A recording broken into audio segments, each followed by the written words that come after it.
Hi, everyone. Welcome back to another week of the Wealth Cafe. We are joined for an incredible conversation with Stephanie Bray, who is Arizona's leading luxury real estate agent and strategist and founding agent of Serhant in Arizona, a move that she initiated by personally pitching Ryan Serhant himself, a story we are going to dive into today. And she has over 150 million in sales over the past 5 years.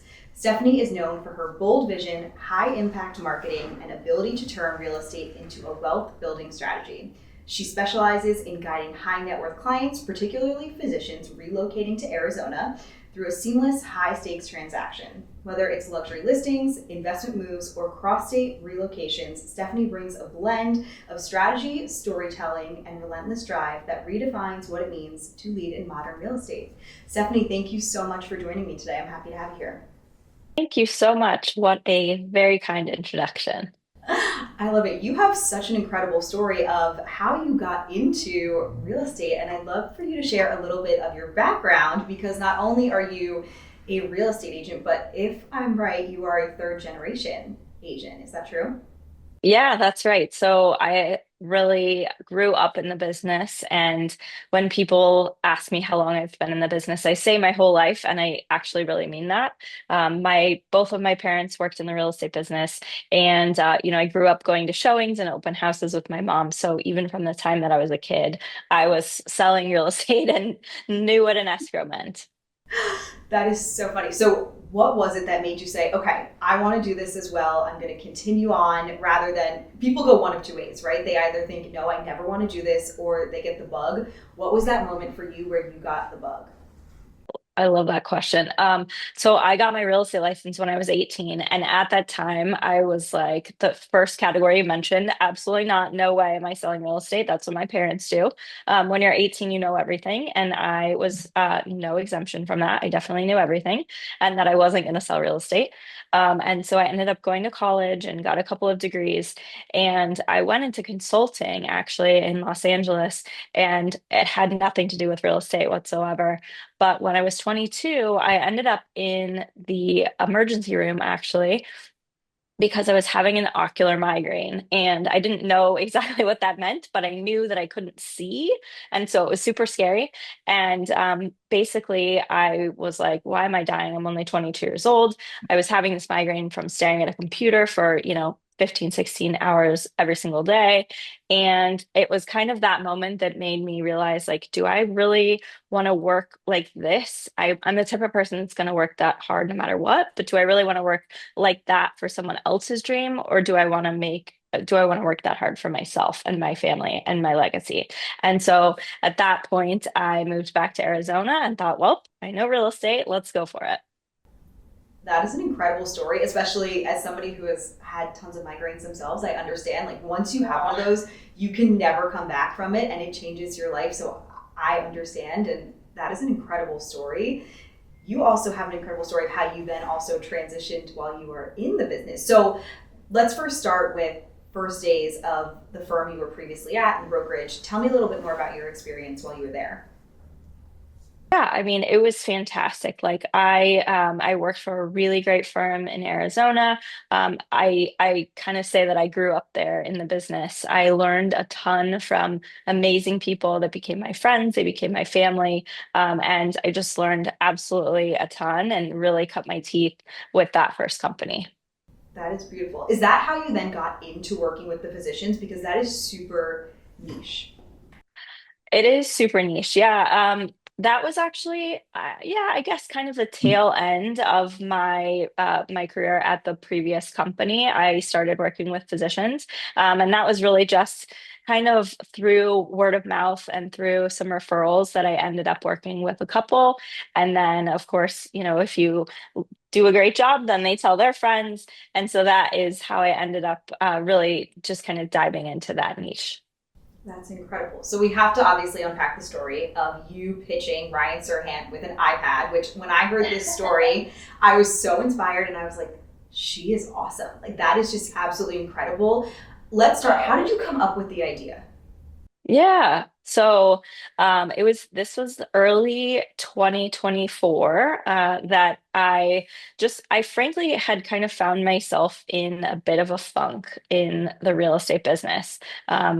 I, at that point, was in the business for, gosh, something like 12 years and full time. And I was feeling super stymied by the industry. Like, do I go this way or do I go that way? There's only two choices. That's how I felt, at least.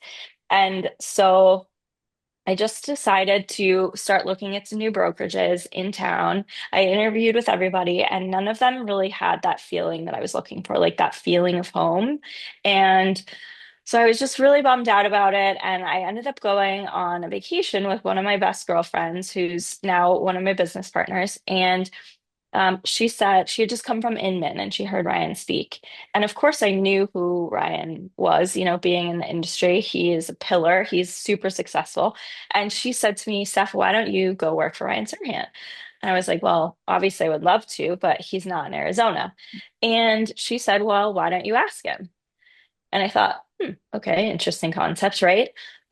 So I dove into all of his books and podcasts for the rest of that trip. I listened to everything, read everything that I could get my hands on, and basically fell in love with the brokerage at that moment and decided, like, yep, this is exactly what I want. This is what I want for my team. This is what I want for Arizona. This is what I want for the industry. And so then became the question of, well, what am I gonna do? Am I just gonna slide into his DMs and ask him to come to Arizona? Um, and being that I went to business school, being a huge nerd, I was like, you know what? I'm gonna write him a pitch. And so I went to work writing this pitch. It ended up being about 10 pages long. And it was like, here's all the reasons why you should come to Arizona, and here's all the reasons why you should do it with me. And then I had this great PDF, and I thought, well, great. Now what am I going to do with it again? Am I going to DM him this PDF? Like, he's so busy. There's no way he ever opens this, right? And so in the summer of 2024, I decided to hire a creative team to film my pitch. And so we filmed the pitch as a video. Um, Meanwhile, all of this is going on, like, he has no idea who I am, right? All of this is happening totally behind the scenes. And we filmed the pitch, it was about 3 minutes long. Then I had this beautiful video. And as pretty much around the time that the video got completed, the show Owning Manhattan came out on Netflix. And I'm not really a big reality TV person. I had no idea that this was coming. And so he went from like being super well known in real estate to being super well known everywhere. And then I'm like, great. Well, now what am I going to do? Third time's the charm, DM him this video? I don't think so. So I had to figure out a creative way to get it to him. So what I ended up doing was buying an iPad. I engraved it to say Serhant Scottsdale, which of course did not exist. And I put the video on the iPad and I FedExed it to his office in New York City. That is incredible. It's also amazing too to paint the picture for everybody that is listening to this. Once again, this was 2024, right? So this is now a year and a half ago. What then happened when? So you send the iPad. What comes next? So I sent the iPad, and he responded pretty much right away. The first email I ever have from Ryan Serhant is in all caps, which I just absolutely love. And it says, wow, you didn't have to send an iPad.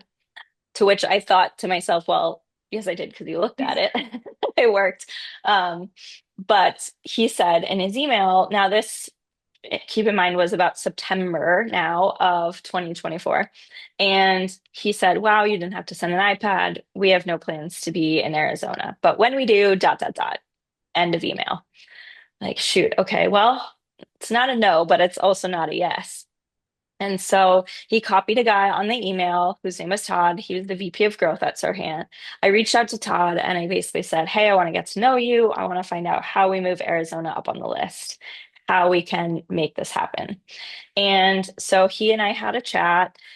He said, hey, Steph, you do a great business, but in order to go into any market, we really have to have X amount of dollars of agents doing production. And I said, okay, got it. And I ended that call by asking him, Todd, if he was going to be in New York City for Ryan's conference later that month. And he said, yeah, why? And I said, well, I bought a ticket. I'm coming to the conference. I'm coming to New York. I would love to meet you and have 30 minutes. And he was like, okay. He was a little skeptical because he thought I was some super fan or something weird. Um, But anyway, I went to New York. I met with Todd and I sat with him. I said, look, we've got like 27 minutes left of the 30 that you've given me. I said, it took me 6 days, but I got you that X amount of number of production plus 10%. And he sent a picture of the piece of paper that I had. He sent a picture of it to Ryan right while I was sitting there. And he said to Ryan, "Are you ready for Arizona?" And uh total goosebump moment. Like get goosebumps now, still thinking about it. And I was obviously inside like screaming and shrieking. And we ended up opening Arizona 6 months later. So we opened in March of this year, 2025, with 70 agents in Arizona. And how many are you up to now? Just so people also understand that 70 is incredible, but also fast forward to, do you know how many agents you're up to now? Yeah, so we are at about 92 agents right now, 6 months in. And just got some very cool Q3 stats, but we, as Serhant, Arizona, are the 40th brokerage in Arizona in terms of production in 6 months. And in a city, I should say, of Phoenix, where there's 56,000 realtors, we are just beyond stoked with that. That is amazing. Congratulations, number one. And number two, that is a beautiful story. I mean, even just like the way that you were just so bold and persistent and went after what you want, but in a way that was really creative. Because you could have sat there on that video and said, no, you know what, I'm going to just slide into his DMs. I'm going to keep posting it and tagging it, and found every reason or excuse, or we all come up with them, right, of why we don't want to do it. But you found a creative way. And how amazing to look back. You essentially had this conversation with him a little over a year ago, right? If I'm following the timeline correct. And here you are a year later. What has been the biggest accomplishment from this year? Like, if you look back reflective of, okay, here's year one since I've had that conversation, what is your biggest takeaway from the year? I love that you asked me that question. And I think like the part of the story that is like in the background of the story, but really truly my biggest takeaway is what was going on in my life at the time and how it's made such a tremendous impact on my life. Um, like the personal side of the story, during all of that craziness, like pitching Ryan Serhant, right? 2024 was probably undoubtedly the hardest year of my life. I was going through a divorce. My dog died the day that I got back from New York, the first time that I met Ryan, and he was like, the dog that like takes half your spirit when he goes to heaven, that kind of dog. It's a real thing. And like a couple weeks after that, the sewer line under my house collapsed, and I had to literally tear up the floors of my entire house, like foundation and all. There were like piles of dirt in my house 5 feet tall because it was nuts. Um, and a handful of other things, right? Like I was blowing up my real estate career, um, all on like a whim, all on a hope and a belief that like this thing was going to happen. And there were, some very dark and hard and challenging days. Um, and during all of that, right? Like I had no idea if the Sirhan thing was going to happen. I was hoping and working really hard at it, but I basically like put all this money into the mail and kissed it goodbye, right? And so it's a long-winded way of answering your question, but the thing that's really, really impactful to me is that during that time, it felt like every day was so long and like, what am I doing here? But now I look back and I'm like, it's 10 months, it's 12 months, and look at how you can totally change your life if you just decide that you're going to do it and you take one step towards it every day. Sometimes it's tiny steps, sometimes it's a big step, and frankly, sometimes it's 5 steps backwards. Um, but really, truthfully, like you can change your life. You just have to decide. That was beautiful, and thank you so much for sharing that, because I know it's a hard story, especially to unpack. And I've seen you share parts of it too on social media, and you had such I'll call it a wild year with so many ups and downs. And I know just that story you're sharing is going to help so many women that are listening to this, that we have so many excuses, right? Of, I'm not going to do this. I'm not going to pursue this passion. There's so much change in my life. I can't go for anything else. And so I appreciate you sharing that because I know what a difference it's going to make. Well, thank you for asking. And I think that's kind of like it's a very cool lesson and something that I honestly feel blessed to be able to have now is like, look, I feel like it's my responsibility to share it, to empower other people. I told my friends a lot of times, like, I don't necessarily know that everything is going to be okay, but I trust my friends and my family who are telling me that it's going to be well enough to know that it's going to be. And so, if I can be that friend to one person that tells you, like, hey, it's going to be okay, keep going, then that's what I want to do. For that one person that's listening, that's trying to take even that like one tiny step, what was it that you were telling yourself that you would also tell this person in order to start taking those steps? Mm. I think just having like like a clear picture of what I wanted my life to be. Like I didn't know how I was going to get there and I didn't know what it was going to look like. But I knew that like deep down how I wanted to feel about myself and like what a cool and amazing life I can have. And so, the phrase that's inspiring when you're going through hell, just keep going. I thought about that often in terms of like, okay, there's a vision for my life, and I'm just gonna keep on going until I get there. Are you a journaler? Are you a dream board person? Like, what is your, I always love to ask people this and know what their way of putting their vision together is. Oh, I love that. I have started journaling in the last year for sure. I think it's very interesting. It's something that Ryan does quite a bit and coaches on quite a bit, especially when you're feeling really heavy emotions or really something that feels so big and so crazy. He has this great tip that you should go into your calendar 30 days from right now and write down exactly how you feel. And then in 30 days, you get that reminder of how it was feeling. And more often than not, it's going to be not as big, not as scary, not as overwhelming. And that gets us in the practice of showing us like we can do hard things, right? And we can overcome things, overcome challenges, and feelings are for feeling and they'll pass. Um, so I've definitely started doing a lot of that per Ryan's great advice.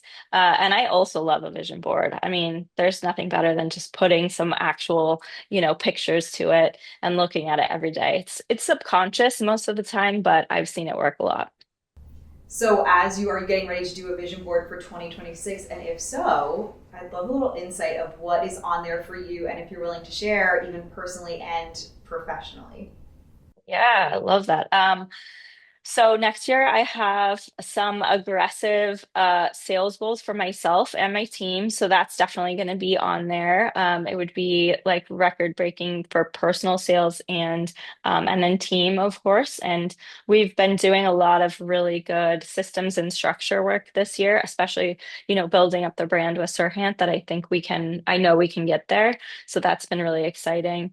And besides that, I mean, it's travel for me. Next year, I really want to go to Spain, maybe back to Italy. It's my favorite place ever. And then I'm definitely throwing another investment property on the vision board for next year. That is awesome. I love it. I love it. And then, especially, too, to see how you are supporting both yourself and your team because it's you took the big step of being this founder for Serhant, and I love that you're not just sitting here saying, "Great, I founded it. See you later. I did what I did. I'm just going to go build my own business now." The fact that you still have that team mentality, I think, is what really makes you stand out. And I noticed, like, even you and I met at a conference, Ryan Serhant's conference in Orlando.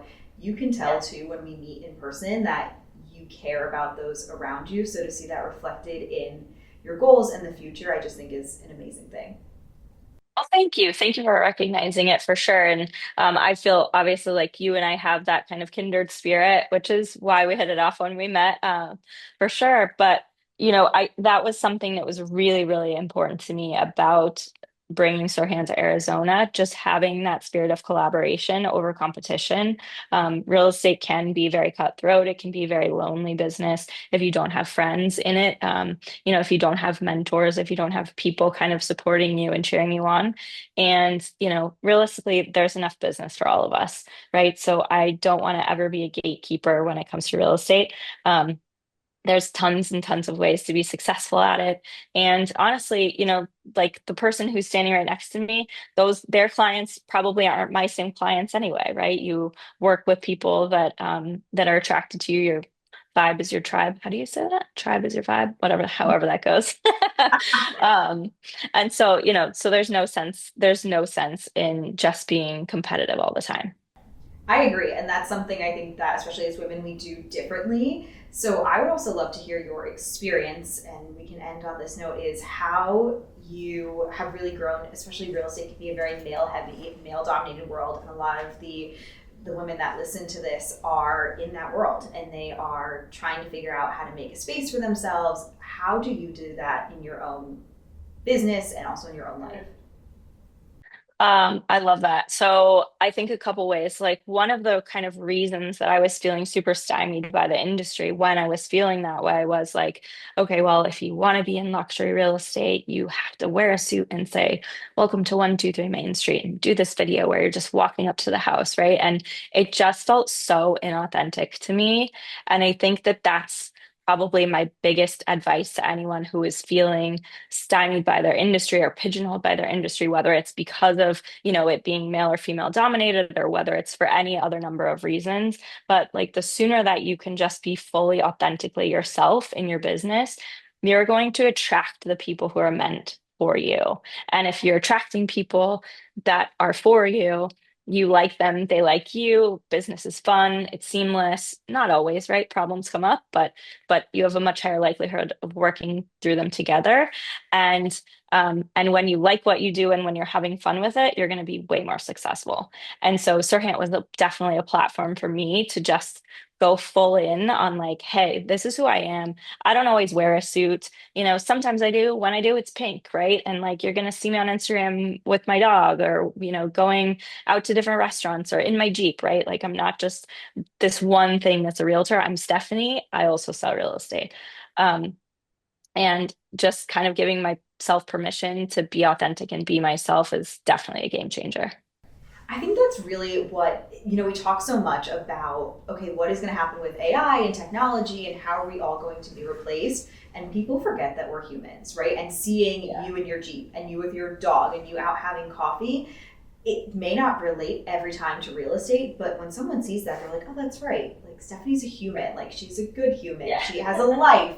And that then creates like boundaries and they respect you. But they also want to work with you because they remember that, oh, right, there's a human behind this that's looking out for me and that cares about me, which is something that AI and tech can never do.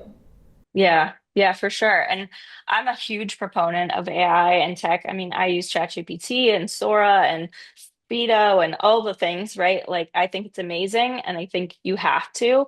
But, I was telling a friend or a team member actually not that long ago, I was in a meeting recently with a family that's going through a really tough time, and they're, going to be selling their house. And she's, the woman is showing me around the property, and I just kind of pulled her aside and I was like, "Are you okay?"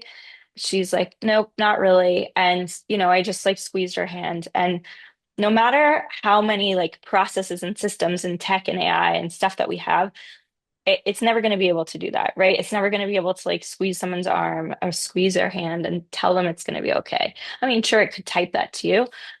Probably could even say it to you now in Sora, but yeah, I think you really have to remember that there's a human element, and that's where like the most successful people will be who use AI.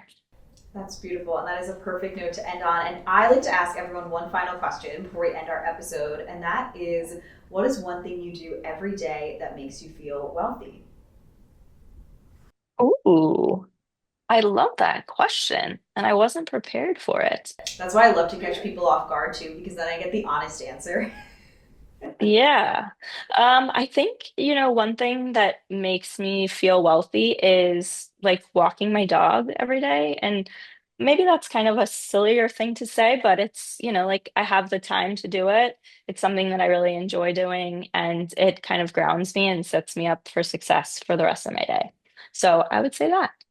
That's awesome. I love it. And I hope you do it with a coffee in hand and enjoy every second of it, especially before Well, fall is not really going to fully hit in Arizona, so it's a little different, but before the winter Yeah. starts to kind of hit while you're there. Awesome. Well, Stephanie, if people want to connect with you, talk to you, if they're relocating, especially to the Phoenix area, what is the best way for them to connect with you? So Instagram is definitely one of the best ways, or my cell phone. I'm sure you can put that maybe in the show notes or whatnot, but my Instagram is just stephanie.bray.az. I'm there all the time, so you can find me there, and I would love to follow you back. Awesome. And we will be linking all of that in the show notes here and absolutely connect with Stephanie. Thank you so much for joining us today, Stephanie. This was a wonderful conversation and happy holidays, everyone.